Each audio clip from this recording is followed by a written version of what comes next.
오늘 본문 37절을 보시면 아버지나 어머니를 나보다 더 사랑하는 자는 내게 합당하지 아니하고 합당하지 않다, 이런 표현이 나와요.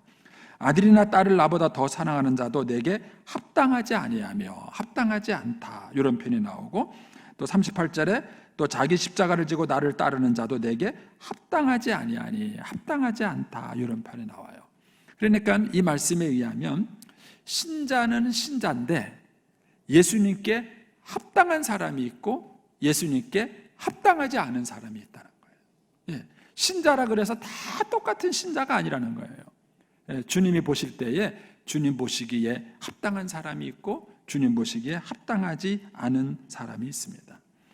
그러면 주님은 뭘 보시고 어떤 사람은 합당하다, 어떤 사람은 합당하지 않다고 말할까라는 것이죠. 병행 구절이 되는 누가복음을 보면 여기에 대한 힌트를 좀 얻을 수 있습니다. 누가복음 14장 25절을 좀 보여주시면, 수많은 무리가 함께 갈새 예수께서 돌이키사 이르시되, 그러니까는 많은 무리가 예수님을 따라와요. 그러니까 예수님이 그들을 딱 돌아보시고는 그들에게 얘기를 하시는 거예요. 무릇 내게 오는 자가 자기 부모와 처자와 형제와 자매와 더욱이 자기 목숨까지 미워하지 않으면 능히 내 제자가 되지 못하고, 여기서는 합당하다는 표현 대신에 제자라는 표현을 썼어요. 능히 내 제자가 되지 못하고, 누구든지 자기 십자가를 지고 나를 따르지 않는 자도 능히 내 제자가 되지 못하리라. 그러니까 이 누가복음에 있는 말씀으로 비유를 한다면 신자 가운데는 무리가 있고 제자가 있습니다. 그러니까 예수님이 수많은 무리가 따라올 때 그 무리를 좋아하지 않으셨어요. 그 무리 속에서 제자가 있게 되기를 바라셨습니다. 그래서 예수님은 자기를 따라오는 사람들을 무리와 제자로 구분하십니다. 오늘 마태복음에 있는 표현을 빌린다면 합당한 자와 합당하지 않은 자로 이렇게 구분을 하십니다. 그럼 여러분은 합당한 자일까요? 합당하지 않은 자일까요? 자기 자신은 나는 무리일까요? 제자일까요? 잘 모르시겠어요? 예. 자, 여기에 대한 좀 힌트를 좀 얻기 위해서 예수님은 누구를 무리라 그러고 누구를 제자라 그러는가, 누구를 합당한 자라고 말하는가라는 걸 좀 이해할 수 있도록 이번 사도 바울의 설명을 좀 보겠습니다. 고린도전서 2장에 봅니다.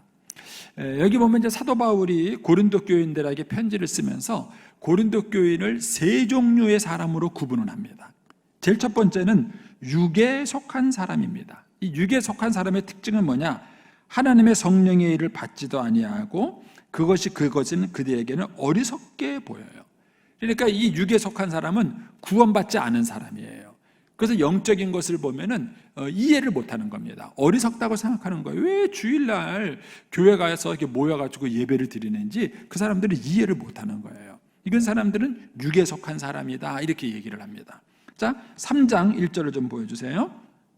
형제들아, 내가 신령한 자를 대함과 같이 너희에게 말할 수 없어. 그러니까 신령한 자에 대합니다. 이 신령한 얘기는 무슨 산신령 같은 신령한 그런 얘기를 말하는 게 아니라 영적인 것을 이해할 수 있는, 영적인 것을 받아들일 수 있는 사람을 신령한 자다, 이렇게 말을 하는 거예요. 이 신령한 자가 있고요. 그 다음에 육신에 속한 자가 있다, 이렇게 말합니다. 육신에 속한 자, 이 육신에 속한 자를 뭐라 그랬냐면은 그리스도 안에서 어린 아이들과 같다, 이렇게 말을 했어요. 그러니까 이 육신에 속한 자는 구원받은 사람이에요. 구원받은 하나님의 자녀인 것은 맞지만 그러나 영적으로 어린아이 같은 사람이 육신에 속한 자다, 이렇게 말을 합니다. 자, 이 세 종류의 사람, 육에 속한 사람, 신령한 사람, 육신에 속한 사람, 이렇게 사도 바울은 세 종류의 사람으로 구분했어요. 요거를 제가 CCC 표현을 좀으로 바꿔서 좀 이해하기 쉽도록 설명을 해보겠습니다. 자, 첫 번째 그림을 또 보여주세요. 저 사람은 커다란 원인, 자기 인생의 밑에 아래쪽에 조그만 십자가 원 보이시죠? 예수님이 자기 인생 바깥에 있는 사람이에요. 이 사람은 불신자요, 구원받지 않은 사람이며 사도 바울의 표현을 빌리면 육에 속한 사람이에요. 육에 속한 이 사람은 예수님을 자기 인생에 모셔드리지 않은 불신자입니다. 자, 이제 그 다음 그림을 좀 보여주시면, 자, 이 사람은 예수님을 믿기는 믿었어요. 그래서 예수님을 자기 인생에 받아들였지만 여전히 삶을 살아가는 방식이 바뀌지 않았어요. 자기가 자기 인생의 주인이 돼서 여전히 모든 것을 자기의 뜻대로 살아가는 사람이에요. 그러니까 이 사람은 구원은 받았어요. 구원은 받았지만 오늘 예수님 표현을 빌리면은요, 제자는 아니에요. 이런 사람이 육신에 속한 사람이다. 이렇게 사도 바울은 또 얘기를 하고 있습니다. 그 다음 그림을 좀 보여주시면, 이 사람은 예수님을 자기의 인생의 구주로 받아들였을 뿐만 아니라 인생의 주인을 바꿨어요. 예수님이 주인이 되고 자기는 예수님의 종이 된 것이죠. 그래서 주님의 뜻대로 살아가는 사람입니다. 이 사람은 구원도 받았을 뿐만 아니라 주님의 뜻대로 살아가는 사람이에요. 이런 사람을 신령한 사람이다, 이렇게 말을 한 겁니다. 자, 조금 더 이해가 되시죠? 이제 그 다음 그림을 좀 보여주시면, 이렇게 해서 세상에는 세 종류의 사람이 있다는 거예요. 1번, 2번, 3번. 자, 여러분은 어디라고 생각하세요? 공개적으로 물어보긴 좀 그런데. 그래서 여러분들이 여러분의 자녀들을 이렇게 영적인 눈으로 볼 수 있어야 돼요. 우리 아이가 1번인지 2번인지 3번인지를 우리 아이를 볼 수 있어야 돼요. 그러니까 무조건 우리 아이가 교회 나온다 그래가지고 예수 믿는 아이 이렇게 생각하시면 안 돼요. 1번일 수도 있고 2번일 수도 있고 3번일 수도 있어요. 그러면 이 중에서 1번과 2번은 겉볼 때는 똑같아요. 2번이 예수 믿는다고 말하지만 살아가는 삶의 모습이 1번하고 똑같아요. 왜냐하면 자기 인생에 자기가 주인이 돼서 자기 멋대로 살아가기 때문에 예수는 믿었지만 삶의 모습은 1번과 똑같아요. 그러니까 이 사람은 구원은 받았지만 2번은 말입니다. 2번은 구원은 받았지만 겉보기에는 대체 예수 믿는 사람인지 아닌지 알기가 어려운 거예요. 이 사람이 무리에 속한 사람이에요. 이 사람이 주님 보시기에 합당하지 않은 사람이에요. 합당하지 않은 사람이에요. 반면에 이제 3번은 어떡할까요? 3번은 예수를 믿고 자기 삶에 분명한 변화를 갖고 온 사람이죠. 그러니까 이 사람이 오늘 본문에 나오는 합당한 사람이고 제자입니다. 자, 그러면 구원받았느냐 안 받았느냐라고 물어본다면 1번과 2, 3번으로 묶여요. 1번과 2, 3번으로. 구원받았느냐 안 받은 사람. 안 받은 사람은 1번, 구원받은 사람은 2번, 3번으로 묶여요. 그런데 주님께 합당한 사람이냐 합당하지 않느냐, 예수님의 제자냐 아니냐 이렇게 물어본다면 1, 2번과 3번으로 갈리는 거예요. 1, 2번과 3번으로 갈리는 것입니다. 그래서 하나님께서는 저와 여러분이 3번이 되기를 원하시는 거예요. 주님께 합당한 자, 우리에게 제자다운 삶을 살기를 원하시는 것입니다. 자, 여기까지 이해가 되시죠? 자, 그러면 여러분의 자녀는 1번일까요? 2번일까요? 3번일까요? 하는 것입니다. 만약에 여러분의 자녀가 1번이라면 우리는 이 아이들에게 복음을 전해야 합니다. 너 교회 갔어? 안 갔어? 너 오늘 헌금했어? 안 갔어? 이런 얘기할 문제가 아니에요. 우리 아이가 1번이라면 이 아이에게 복음을 전해야 합니다. 그리고 우리 아이가 2번이라면 어떻게 됩니까? 3번이 될 수 있게끔 영적 성장과 훈련을 시켜주셔야 됩니다. 그래서 영적 성장과 훈련시켜서 우리 아이가 3번이 될 수 있도록 그렇게 만들어야 하는 것이죠. 그래서 여러분들이 이 1번, 2번, 3번에 대한 개념을 좀 가지시면 좋아요. 자, 그럼 어떻게 합당한 자가 될 수 있을까? 오늘 본문 37절 다시 한번 보겠습니다. 오늘 본문 37절입니다. 아버지나 어머니를 나보다 더 사랑하는 자는 내게 합당하지 아니하고 아들이나 딸을 나보다 더 사랑하는 자도 내게 합당하지 아니하며 또 자기 십자가를 지고 나를 따르지 않는 자도 내게 합당하지 아니하다. 주님이 세 가지 예를 들었어요. 아버지나 어머니를 나보다 더 사랑하는 사람, 아들이나 딸을 나보다 더 사랑하는 사람, 자기 십자가를 지고 나를 따르지 않는 사람. 이 세 사람의 예를 들면서 이런 사람들이 내게 합당하지 않다 이렇게 말을 했습니다. 그러면은 이 세 사람의 공통점은 뭘까요? 세 사람의 공통점, 주님을 따르기 위해서 기꺼이 치루어야 될 대가를 지불하지 않은 것입니다. 대가를 지불하지 않은 것입니다. 많은 사람들이 행복을 꿈꾸고 결혼을 하는데 왜 이혼율이 50%가 넘어갈까? 이유가 뭘까요? 결혼을 하면서 대가를 지불할 거라는 생각을 못했기 때문에 그래요. 그들은 결혼하면서 아주 행복한 그런 결혼 생활을 할 것만 꿈을 꾸지 이 행복한 결혼 생활을 위해서 그들이 기꺼이 대가를 지불해야 된다는 생각을 갖고 있지 못한 거예요. 그래서 제가 결혼 주례를 할 때 아이들에게 묻는 질문 중에 하나가 그거예요. 신랑은 신부를 사랑하느냐? 이렇게 물어보면 너무도 쉽게 아이들이 예라고 답변해요. 뭐 생각이 없는 거죠. 그래서 이렇게 다르게 물어봅니다. 신랑은 신부를 아내로 맞이하기 위하여 이 땅에 있는 모든 여자를 포기하겠느냐? 이 단순한 질문만 해도 아이들이 생각을 해요. 이게 뭐야? 결혼이 뭐야? 사랑한다는 게 뭐야? 생각을 하는 거예요. 내가 이 결혼하기 위해서, 내가 이 한 여자를 내가 아내로 맞이하기 위해서는 이 땅에 있는 모든 여자를 포기하는 거구나. 나는 결혼하고 나면은 이제 한 여자에게 충성하는 삶을 살아가는 거구나. 이 생각을 아이들이 하는 거예요. 그런데 우리는 아이들을 결혼시키면서 또 결혼하는 아이들한테 그들이 결혼하면서 어떤 대가를 지불해야 될 것인지에 대해서 아무도 얘기해 주지 않아요. 그냥 결혼을 하기만 하면 무조건 행복하고 좋을 것이라는 환상만 심어주는 거예요. 그러니까 그들이 결혼에 합당한 사람이 못 되는 거예요. 결혼을 했음에도 불구하고 남편으로서 아내로서 합당한 사람이 되지 못하는 거예요. 그래서 그 결과 그들이 결혼 생활이 불행과 어려운 가운데 빠지는 것입니다. 예수님도 그걸 아신 거예요. 그래서 예수님이 제자들을 파송하시면서 너희가 나를 믿고 나를 따르지만 그러나 너희가 나를 믿고 따르는 제자가 되기 위해서는 그 제자답게 살기 위해서 치러야 될 대가가 있다는 거예요. 너희가 이 대가를 지불하지 않으면 너희가 참 제자다울 수 없고 합당한 사람이 될 수 없다는 얘기를 오늘 본문의 말씀을 통해서 주님께서 깨우쳐 주고 계시는 것입니다. 여러분들은 주님을 따르기 위해서 어떤 대가를 지불하고 계십니까? 어떤 대가를 지불하고 계십니까? 여러분들의 결혼 생활을 위해서 어떤 대가를 여러분들 지불하고 계십니까? 제가 늘 하는 얘기지만 왜 우리 집에서는 나만 청소해? 그거 하라고 결혼한 거예요. 네. 그거 원망하는 거 아니에요. 그 대가를 지불하고 아름다운 결혼 생활을 만드는 거예요. 옛날에 우리 어머님들 보시면은요, 자녀를 위해서 모든 걸 희생했어요. 그런데 그것을 힘들다 그러지 않으셨어요. 자녀들을 위해서 자기의 인생 모든 걸 다 내려놓고 희생하고 헌신하는 것을요, 무겁다고 얘기하지 않으셨어요. 왜냐하면 마땅히 그렇게 해야 된다고 그분들은 생각을 했던 것입니다. 우리가 예수님의 제자로서의 삶을 살아가기 위한 것도 마찬가지입니다. 우리가 마땅히 지불해야 될 우리의 대가가 있다는 것입니다. 그러면 어떤 대가를 우리가 치러야 될까? 자, 오늘 본문 37절로 가보겠습니다. 오늘 본문 37절에 아버지나 어머니를 나보다 더 사랑하는 자는 내게 합당하지 아니하고 아들이나 딸을 나보다 더 사랑하는 자도 내게 합당하지 않다.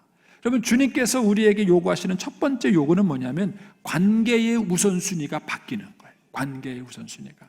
여러분, 예수님을 믿고 나면 저와 여러분이 관계의 우선순위가 변화가 생기는, 다른 그 어떤 것보다도 하나님이 나의 우선순위가 되신다는 겁니다.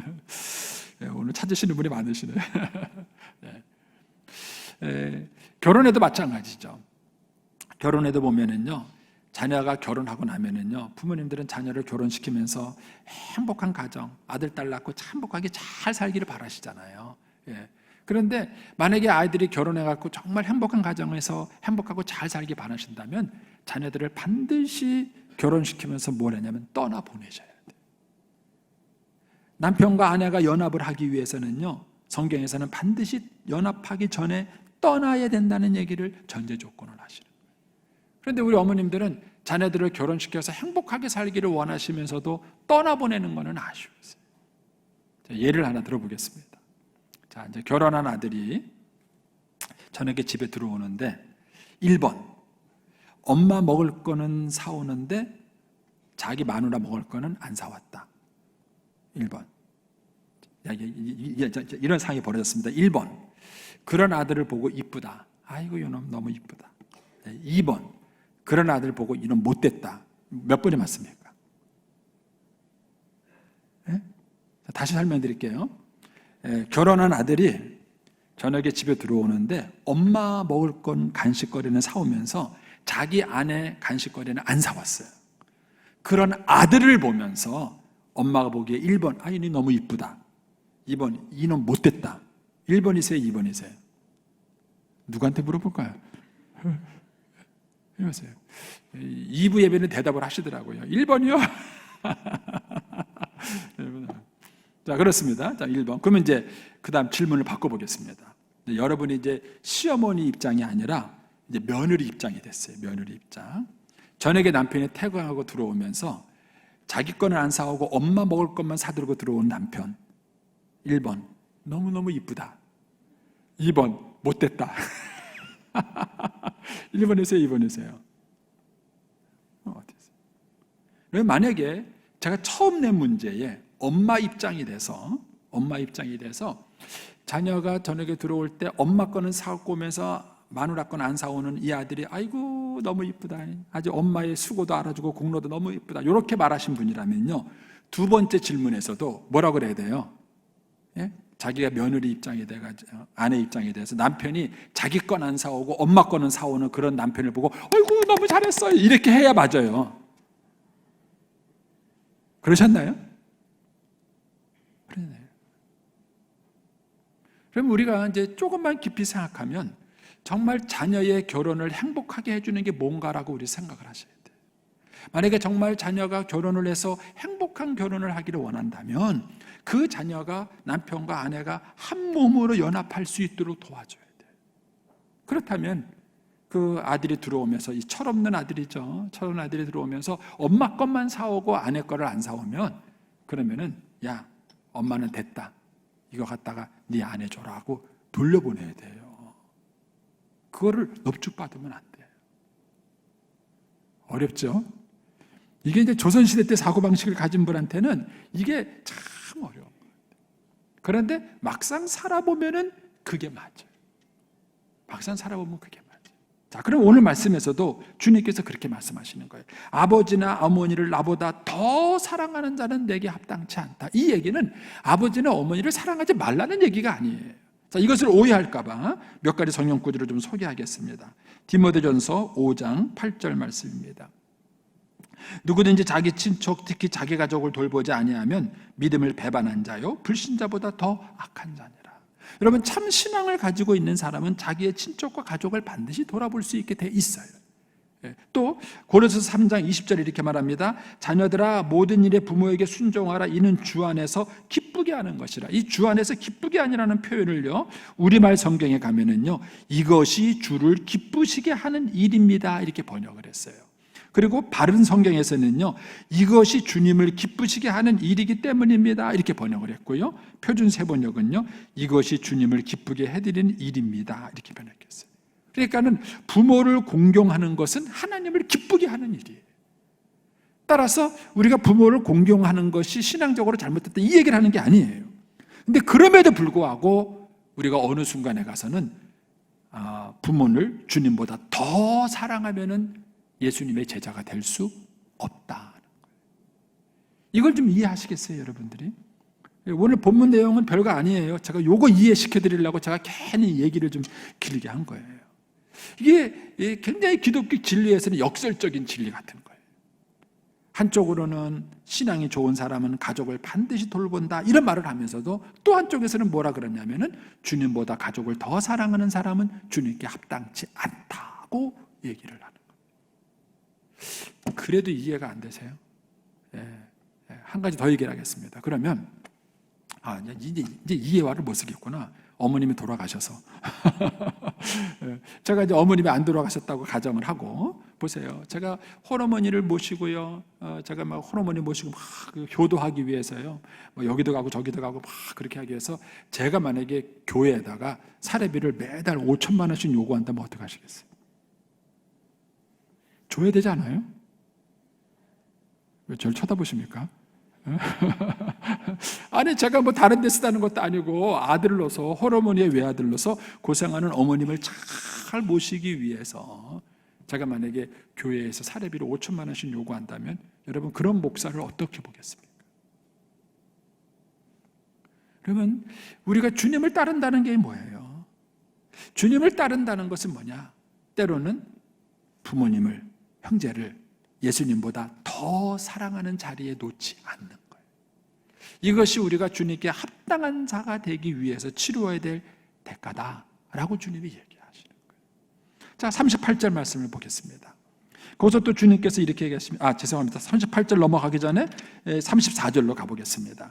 이렇게 하다 보니까 34절에서 36절 얘기가 생기는 거예요.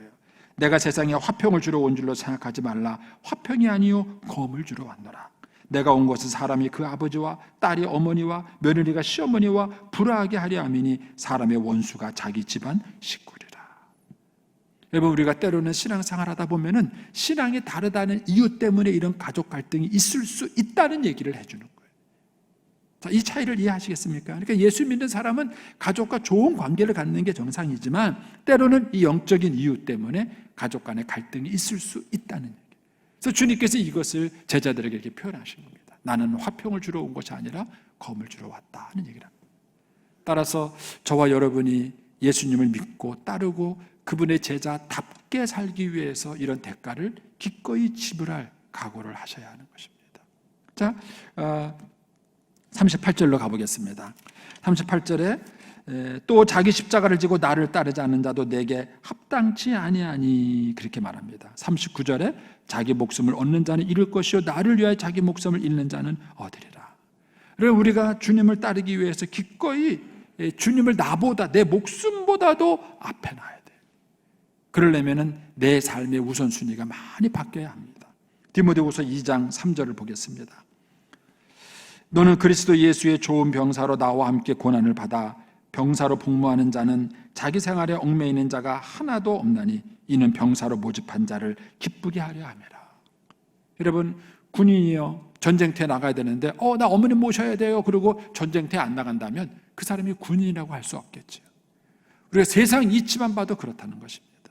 그렇다면 우리가 주님을 따르기 위해서 기꺼이 자기의 것을 내려놓고 포기할 수 있어야 한다는 것입니다. 여러분, 주님의 제자답게 살기 위해서 여러분들이 포기하는 게 뭐예요? 여러분이 기꺼이 여러분이 주님을 위해서 불편한 것이 무엇입니까? 그것이 있을 때 우리가 주님의 제자답게 살 수 있다는 얘기를 주님이 하시는 겁니다. 그리고 이제 40절에 가서 주님께서 이렇게 말씀하십니다. 우리가 이렇게 기꺼이 예수님의 제자로서의 삶을 살아갈 때 그런 사람에게 주님은 상을 주신다는 거예요. 40절, 너희를 영접하는 자는 나를 영접하는 것이요 나를 영접하는 자는 나 보내신 이를 영접하는 것이라. 선지자의 이름으로 선지자를 영접하는 자는 선지자의 상을 받을 것이요 의인의 이름으로 의인을 영접하는 자는 의인의 상을 받을 것이요 또 누구든지 제자의 이름으로 이 작은 잔 중 하나에게 냉수 한 그릇이라도 주는 자는 내가 진실로 너희에게 이르노니 그 사람이 결단코 상을 잃지 아니하리라. 여러분, 주님을 사랑하는 방법이 뭔지 아세요? 주님의 사람을 사랑하는 거예요. 주님의 사람을 사랑하는 거예요. 어떤 사람이요, 돈이 10,000원밖에 없어요. 그래서 목사님께 선물을 사드리고 싶은데 이 선물 하나 가지고 이 10,000원 가지고요 이중 효과를 노리는 게 있어요. 그게 뭐냐면 목사님 선물을 사오는 게 아니라 목사님 애 선물을 사갖고 가는 거예요. 무슨 말인지 이해하세요? 그러면요 애도 좋아하고 목사님도 좋아해요. 우리 집에는 다 컸어요. 여러분, 애를 싫어하면 그 아버지가 싫어하는 거죠. 이런 원리를 여기에다가 그대로 적용을 시켜보십시오. 주님께서는 그렇게 말합니다. 너희를 영접하는 것은 나 예수님을 영접하는 것이고 예수님을 영접하는 것은 예수님을 보내신 하나님을 영접하는 것이다. 따라서 우리가 하나님을 대접하는 방법이 뭐예요? 하나님의 이름으로 보냄을 받은 자를 대접을 하는 것입니다. 저와 여러분이 이 시대에 주님께 합당한 삶이 되기를 축복합니다. 그리고 그 합당한 삶을 살기 위해서 우리는 기꺼이 대가를 지불해야 합니다. 그러나 그 대가를 지불하며 사는 사람에게 주님께서는 반드시 상급으로 보상을 해주시는 겁니다. 저와 여러분이 하나님의 마음을 기쁘게 하는 신자가 될 수 있게 되기를 축복합니다.